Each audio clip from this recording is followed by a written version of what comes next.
ಉನ್ನತವಾಗಿರುವ ಕರ್ತನ ನಾಮಕ್ಕೆ ಸ್ತೋತ್ರವೂ ಸ್ತುತಿಯೂ ಮಹಿಮೆ ಉಂಟಾಗಲಿ. ಕರ್ತನ ಸನ್ನಿಧಿಯನ್ನು ಪ್ರತಿದಿನವೂ ಕಾಯುತ್ತಾ ಆತನನ್ನೇ ಹುಡುಕುವ ಎಲ್ಲ ದೇವರ ಮಕ್ಕಳಿಗೂ ಮನಸಾರೆ ವಂದನೆಗಳು. ಚಿಂತಿಸಬೇಡಿರಿ, ಎಬಿನೆಜರ್ ಆಗಿರುವಂಥ ಕರ್ತನು ಪ್ರತಿದಿನವೂ ನಮ್ಮ ಸಂಗಡ ಇದ್ದು ಅವರು ನಡೆಸಲು ಶಕ್ತರಾಗಿದ್ದಾರೆ. ಆಮೇನ್. ಈ ದಿನವೂ ನಾವು ಧ್ಯಾನಿಸುವ ಕರ್ತನ ವಾಕ್ಯವು, ಹೀನ ಸ್ಥಿತಿಯಿಂದ ದೇವರು ಮೇಲಕ್ಕೆ ಎತ್ತಿದನು. ಬದುಕಲ್ಲಿ ಶೂನ್ಯವಾಗಿ ಎಲ್ಲ ಹೀನಾಯವಾದ ಒಂದು ಪರಿಸ್ಥಿತಿಯಲ್ಲಿರುವಂಥ ಮನುಷ್ಯರನ್ನ ಆತನು ಮೇಲಕ್ಕೆ ಎತ್ತುವ ದೇವರು, ಪ್ರೀತಿಸುವ ದೇವರು, ಕರುಣಿಸುವ ದೇವರು, ಬೆಳಕಾಗಿ ಬರುವ ಯೆಸಯ್ಯ. ದೇವಾಲಯದ ಬಳಿಯಲ್ಲಿದ್ದಂಥ ಹುಟ್ಟುಕುಂಟನ ಆತನ ಜೀವನದ ಒಂದು ಘಟನೆಯನ್ನು ಈ ದಿನವೂ ನಾವು ನೋಡೋಣ. ಯೆಸಯ್ಯ ಎಂಥ ಶಕ್ತಿಯುಳ್ಳ ದೇವರು ಮತ್ತು ಆತನು ಏನೆಲ್ಲ ಮಾಡಲು ಶಕ್ತನು. ಅಪೊಸ್ತಲರ ಕೃತ್ಯಗಳು 3ನೇ ಅಧ್ಯಾಯದ 6ನೇ ವಚನವು ನಮಗೆ ಈ ರೀತಿಯಾಗಿ ತಿಳಿಸುತ್ತದೆ. ಆಗ ಪೇತ್ರನು, ಬೆಳ್ಳಿ ಬಂಗಾರವಂತೂ ನನ್ನಲ್ಲಿ ಇಲ್ಲ, ನನ್ನಲ್ಲಿರುವುದನ್ನು ನಿನಗೆ ಕೊಡುತ್ತೇನೆ. ನಜರೇತಿನ ಯೇಸು ಕ್ರಿಸ್ತನ ಹೆಸರಿನಲ್ಲಿ ಎದ್ದು ನಡೆದಾಡು ಎಂದು ಹೇಳಿ ಕೈ ಹಿಡಿದು ಮೇಲಕ್ಕೆತ್ತಿದನು. ಮೊದಲನೇದಾಗಿ ಹುಟ್ಟುಕುಂಟನ ಜೀವನದ ಒಂದು ಸ್ಥಿತಿಗತಿಗಳು ಹೇಗಿತ್ತು? ಈ ಮನುಷ್ಯನು ಹುಟ್ಟಿದ ದಿನದಿಂದಲೇ ಕುಂಟನಾಗಿದ್ದನು. ಪ್ರತಿ ದಿನವೂ ಅವನನ್ನು ಸುಂದರವಾದ ಬಾಗಿಲ ಬಳಿಯಲ್ಲಿ ಕೂರಿಸುತ್ತಿದ್ದರು. ಅವನು ದೇವಾಲಯದ ಒಳಭಾಗದಲ್ಲಿ ಹೋಗಲಾರನು, ಬಾಗಿಲ ಬಳಿಯಲ್ಲಿ ಮಾತ್ರವೇ ಪ್ರತಿದಿನ ಇರುತ್ತಿದ್ದನು. ಕರ್ತನ ಸಮ್ಮುಖವನ್ನು ಕಾಯುವ ಪ್ರೀತಿಯ ದೇವರ ಮಕ್ಕಳೇ, ಇಲ್ಲೊಂದು ಆತ್ಮೀಕ ಅರ್ಥವನ್ನು ನಾವು ನೋಡೋಣ.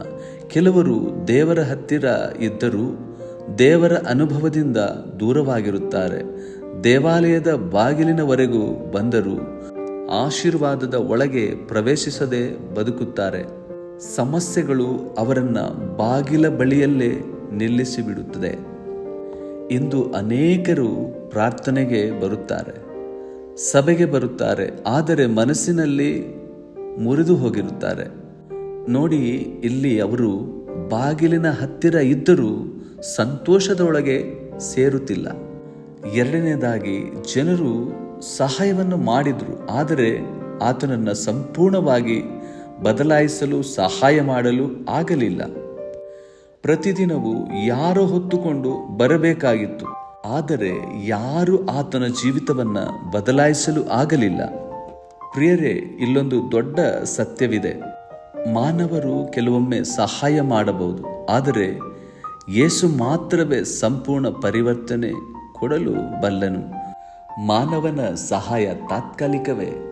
ದೇವರ ಸ್ಪರ್ಶ, ದೇವರ ಆಶೀರ್ವಾದ, ದೇವರ ಪ್ರೀತಿ, ದೇವರ ಕರುಣೆ ಅದು ಶಾಶ್ವತವಾಗಿ ಇರುವಂಥದ್ದಾಗಿದೆ. ಮೂರನೇದಾಗಿ, ಪೇತ್ರು ಮತ್ತು ಯೋಹಾನರು ಆತನನ್ನು ದೃಷ್ಟಿಸಿ ನೋಡಿದರು. ಈಗ ಪೇತ್ರು ಯೋಹಾನರು ಆ ಹುಟ್ಟುಕುಂಟನಿಗೆ ಹೀಗೆ ಹೇಳುತ್ತಾ ಇದ್ದಾರೆ, ನಮ್ಮನ್ನು ನೋಡು ಎಂದು ಹೇಳಿದರು. ಇದರ ಅರ್ಥ, ದೇವರು ನಮ್ಮ ನೋವನ್ನು ಗಮನಿಸುತ್ತಾನೆ. ಲೋಕವು ಕಡೆಗಾಣಿಸಿದವರನ್ನ ದೇವರು ಗಮನಿಸುತ್ತಾನೆ.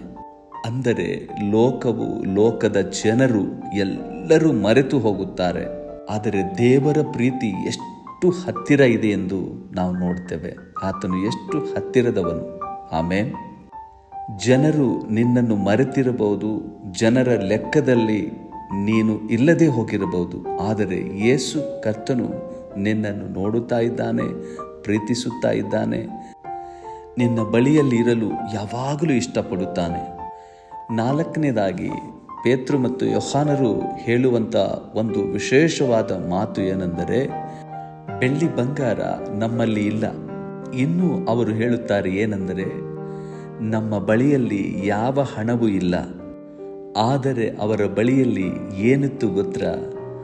ಪರಿಶುದ್ಧಾತ್ಮನ ಶಕ್ತಿ ಇತ್ತು. ಕರ್ತನನ್ನು ಪ್ರೀತಿಸುವ ಪ್ರಿಯರೇ, ಹಣವು ಎಲ್ಲ ಸಮಸ್ಯೆಗಳನ್ನು ಪರಿಹರಿಸಲಾರದು. ದೇವರ ನಾಮದಲ್ಲಿರುವ ಶಕ್ತಿಯು ಜೀವನವನ್ನು ಎತ್ತುತ್ತದೆ. ಆಮೇನ್. ನಾವು ಎಷ್ಟೋ ಜನರನ್ನು ನಾವು ನೋಡ್ತೇವೆ, ಅವರ ಜೀವನದಲ್ಲಿ ಎಷ್ಟು ಬೇಕಾದಷ್ಟು ಹಣ, ಆಸ್ತಿ, ಐಶ್ವರ್ಯ ಎಲ್ಲ ಇದೆ, ಆದರೆ ಅವರ ಜೀವನದಲ್ಲಿ ಏನಿಲ್ಲ, ಸಮಾಧಾನ, ಶಾಂತಿ, ನೆಮ್ಮದಿ ಇಲ್ಲ. ಆದರೆ ಯೇಸುವಿನ ಸ್ಪರ್ಶ ಬಂದರೆ ಜೀವನವೇ ಬದಲಾಗಿ ಒಂದು ದೊಡ್ಡ ನೆಮ್ಮದಿಯನ್ನು ಕೊಡುವಂಥದ್ದಾಗಿದೆ. 5ನೇದಾಗಿ ಎದ್ದು ನಡೆ. ಪೇತ್ರನು ಅವನ ಕೈ ಹಿಡಿದು ಎಬ್ಬಿಸಿದನು. ಆ ಕ್ಷಣದಲ್ಲಿ ಅವನ ಕಾಲುಗಳಿಗೆ ಬಲ ಬಂತು. ಅವನು ನಡೆಯಲು ಪ್ರಾರಂಭಿಸಿದನು. ಹಾರಾಡುತ್ತಾ ದೇವರನ್ನು ಸ್ತುತಿಸಿದನು. ಹಲ್ಲೆಲೂಯಾ. ಒಂದು ಆತ್ಮೀಕ ವಿಷಯ, ದೇವರು ಕೇವಲ ಆಶೀರ್ವಾದವನ್ನು ಕೊಡುವುದಿಲ್ಲ, ಕೆಳಗೆ ಬಿದ್ದವರನ್ನು ಎಬ್ಬಿಸುತ್ತಾನೆ. ಕೇಳಿರಿ ಮತ್ತೊಂದು ಅದ್ಭುತ ಸಂಗತಿ. 6ನೇದಾಗಿ ದೇವಾಲಯದ ಒಳಗೆ ಪ್ರವೇಶಿಸದೆ ಹಿಂದೆ ಬಾಗಿಲಿನ ಹೊರಗೆ ಇದ್ದವನು ಈಗ ಒಳಗಡೆ ಪ್ರವೇಶಿಸಿದ್ದಾನೆ. ಆಮೇನ್. ಇದು ನಮಗೆ ಏನನ್ನ ಸೂಚಿಸುತ್ತದೆ? ಯೇಸು ಹೊರಗಿದ್ದವರನ್ನ ಒಳಗಡೆ ತರುತ್ತಾನೆ, ತಿರಸ್ಕರಿಸಿದವರನ್ನ ಗೌರವಕ್ಕೆ ತರುತ್ತಾನೆ, ಅಳುವವನನ್ನ ಒಂದು ಅದ್ಭುತವಾದ ಸಾಕ್ಷಿಯನ್ನಾಗಿ ಮಾಡುತ್ತಾನೆ. ಕರ್ತನನ್ನು ದೃಷ್ಟಿಸುವ ದೇವರ ಮಕ್ಕಳೇ, ನಮ್ಮ ಯೇಸಯ್ಯ ಎಷ್ಟು ಒಳ್ಳೆಯವನು. ಕರ್ತನಾದ ಯೇಸು ಕ್ರಿಸ್ತನು ಯಾವ ರೀತಿಯಲ್ಲಿ ತನ್ನ ಮಂದಿರದೊಳಗೆ ಆತನು ನಡೆಸುತ್ತಾನೆ, ಆತ್ಮಿಕ ಒಂದು ಅರ್ಥವನ್ನು ನಾವು ನೋಡೋಣ.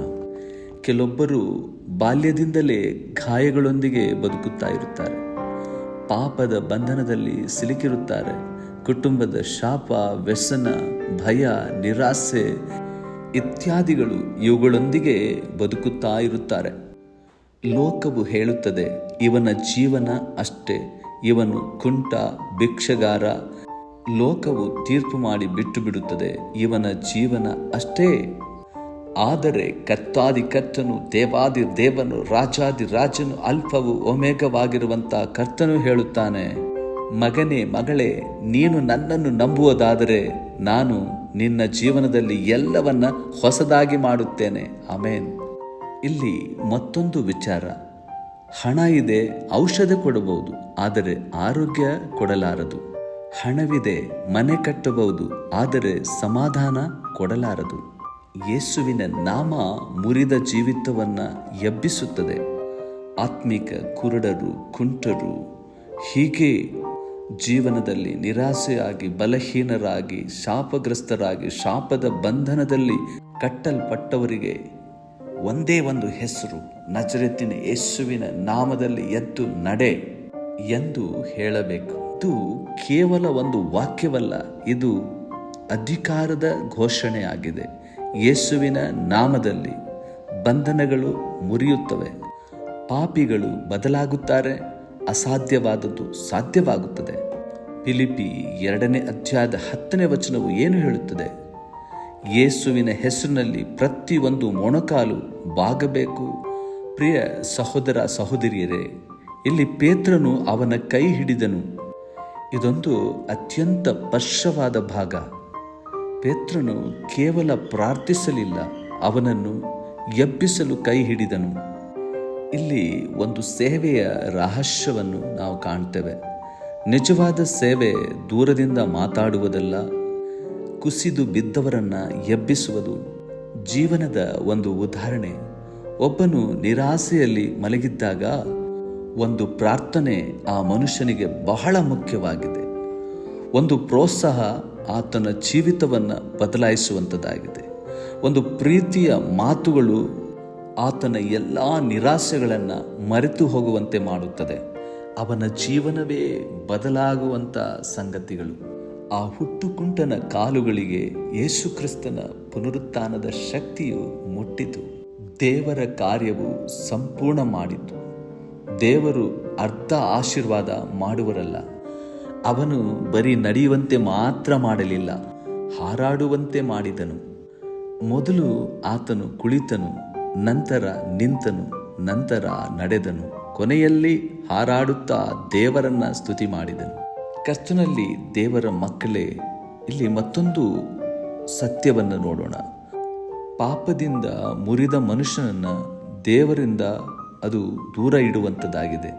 ಆದರೆ ಯೇಸು ಕರ್ತನು ಆ ಮನುಷ್ಯನನ್ನು ದೇವರ ಸನ್ನಿಧಿಗೆ ನಡೆಸುತ್ತಾನೆ. ಸೈತಾನನು ಹೇಳಿದನು, ಈ ಮನುಷ್ಯನು ಎಂದಿಗೂ ಎದ್ದೇಳುವುದಿಲ್ಲ. ಆದರೆ ಯೇಸು ಕರ್ತನು ಎಬ್ಬಿಸಿದನು. ಕೇಳಿರಿ ಪ್ರೀತಿಯ ದೇವರ ಮಕ್ಕಳೇ, ಜನರು ಅವನನ್ನು ಬಾಗಿಲ ಬಳಿಯಲ್ಲಿ ಬಿಟ್ಟರು, ಆದರೆ ದೇವರು ಒಳಗೆ ಕರೆದುಕೊಂಡು ಹೋದನು. ಆ ಮನುಷ್ಯನು ಭಿಕ್ಷಕನಾಗಿದ್ದನು, ಆದರೆ ದೇವರು ಆತನನ್ನು ಒಂದು ಸಾಕ್ಷಿಯನ್ನಾಗಿ ಬದಲಾಯಿಸಿದರು. ಪ್ರೀತಿಯ ದೇವರ ಮಕ್ಕಳೇ, ಆತ್ಮಿಕವಾಗಿ ಕುಂಟುವರಾಗಿದ್ದರೆ, ಕನಸುಗಳಲ್ಲಿ ಕುಂಟುವರಾಗಿದ್ದರೆ, ಸಂಬಂಧಗಳಲ್ಲಿ ಕೂಡ ಕುಂಟುವರಾಗಿದ್ದರೆ, ಆದರೆ ಯೇಸು ಕರ್ತನು ಹೇಳುತ್ತಾನೆ, ಎದ್ದು ನಡೆ. ಒಂದು ನಿಜವಾದ ಜೀವನದ ಸಾಕ್ಷಿ ನೋಡೋಣ. ಒಬ್ಬ ಯೌವನಸ್ಥನು ಬಹಳ ವರ್ಷಗಳಿಂದ ಮಾನಸಿಕವಾದ ವ್ಯಾಧಿಯಿಂದ ಬಳಲುತ್ತಾ ಅದರಲ್ಲಿ ಕುಗ್ಗಿ ಹೋಗಿದ್ದನು. ಕುಟುಂಬದವರು ಹಾಸ್ಪಿಟ್ಲಿಗೆ ಕರೆದೊಯ್ದರು, ಸ್ನೇಹಿತರು ಸಲಹೆ ಕೊಟ್ಟರು, ಆದರೆ ಬದಲಾವಣೆ ಆಗಲೇ ಇಲ್ಲ. ಒಂದು ದಿನ ಸಭೆಯಲ್ಲಿ ದೇವರ ವಾಕ್ಯವನ್ನು ಕೇಳಿ ಪ್ರಾರ್ಥನೆ ಮಾಡಿದನು. ಅವನ ಜೀವನ ಸಂಪೂರ್ಣವಾಗಿ ಬದಲಾಯಿತು ಎಂದು ಆ ಮನುಷ್ಯನೇ ಬೇರೆಯವರಿಗೆ ಸಾಕ್ಷಿ ಹೇಳುವ ಮಟ್ಟಕ್ಕೆ ಸಾಕ್ಷಿಯಾಗಿ ನಿಂತಿದ್ದಾನೆ. ಹಾಗೆ ಕುಟುಂಬ ಜೀವನ ಬೇಡವೇ ಬೇಡ ಎನ್ನುವ ವ್ಯಕ್ತಿಗೆ ಸಾಕ್ಷಿಯಾಗಿ ಮಾರ್ಪಡಿಸಿ ಬದಲಾಯಿಸುತ್ತದೆ. ಪ್ರೀತಿಯ ದೇವರ ಮಕ್ಕಳೇ, ಬಾಗಿಲಿನ ಹೊರಗಡೆ ಇದ್ದರೂ, ನಿರಾಸೆಯಲ್ಲಿದ್ದರೂ, ಜೀವನದಲ್ಲಿ ಕುಂಟನಾಗುವಂತೆ ವಾಸವಾದರೂ ಯೇಸು ಕ್ರಿಸ್ತನು ಎಬ್ಬಿಸಿ ಉನ್ನತ ಮಹಿಮೆಯಲ್ಲಿ, ಉನ್ನತ ಆತನ ಸನ್ನಿಧಿಯಲ್ಲಿ ನಡೆಸಿಕೊಂಡು ಹೋಗಲು ಶಕ್ತನಾಗಿದ್ದಾನೆ. ನಡೆಸುವ ದೇವರಿಗೆ ಮಹಿಮೆಯಾಗಲಿ. ದೇವರು ಹೀನ ಸ್ಥಿತಿಯಿಂದ ಮೇಲಕ್ಕೆ ಎತ್ತುವನು ಎನ್ನುವ ಈ ವಾಕ್ಯಗಳ ಮೂಲಕವಾಗಿ ಇನ್ನಷ್ಟು ಬಲ ಹೊಂದೋಣ. ನಾವು ಆತ್ಮೀಕವಾಗಿ ಕುಂಟುತ್ತಾ ಬೀಳುತ್ತಿರುವುದಾದರೆ ಈ ವಚನಗಳು ನಮ್ಮ ಜೀವನವನ್ನು ಸರಿಪಡಿಸಲಿ. ಕರ್ತನ ದಾರಿ ತೋರುವ ಬೆಳಕು ಕುಂಟುತನವನ್ನು ಸರಿ ಮಾಡಿ ಸರಿಯಾದ ಕುಂಟುತ್ತಿರುವ ಕನಸು ದರ್ಶನಗಳನ್ನು ಕರ್ತನು ಸರಿ ಮಾಡಿ ನಡೆಸಲಿ. ಆಮೇನ್, ಆಮೇನ್.